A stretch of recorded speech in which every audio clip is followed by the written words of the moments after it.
Selainnya, saudara, belasan relawan liar di Kota Makassar diamankan petugas Satpol PP dan Dinas Sosial saat kedapatan memungut donasi fiktif ke sejumlah pengguna jalan selama lebih dari 3 tahun. Guna proses pemeriksaan lebih lanjut, belasan terduga pelaku menjalani pemeriksaan di kantor Balai Kota Makassar sebelum diserahkan ke Polrestabes setempat atas dugaan pungutan liar atau pungli.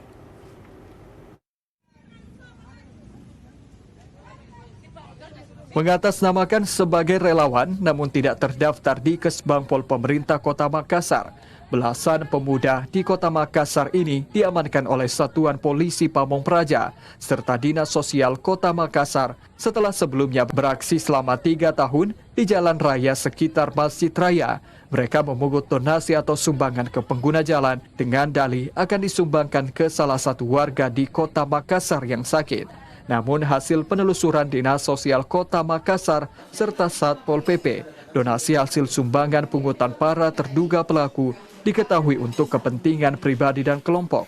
Sementara klaim warga Makassar yang sakit untuk diberikan sumbangan juga telah sembuh, bahkan telah beraktivitas seperti biasa. Belasan relawan liar yang mengeksploitasi warga sakit untuk memungut sumbangan untuk kepentingan mereka setiap hari. Mereka mampu meraup sumbangan sebesar Rp700.000.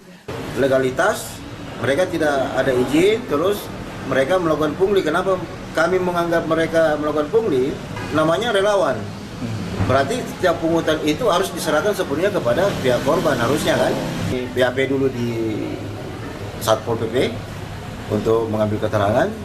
Kalaupun nanti hasil BAP-nya harus ditindaklanjuti ke Polrestabes, kami akan menuju ke Polrestabes. Usai menjalani pemeriksaan di kantor Balai Kota Makassar untuk pendataan, belasan terduga relawan ini selanjutnya diserahkan ke Polrestabes Makassar atas dugaan pungutan liar.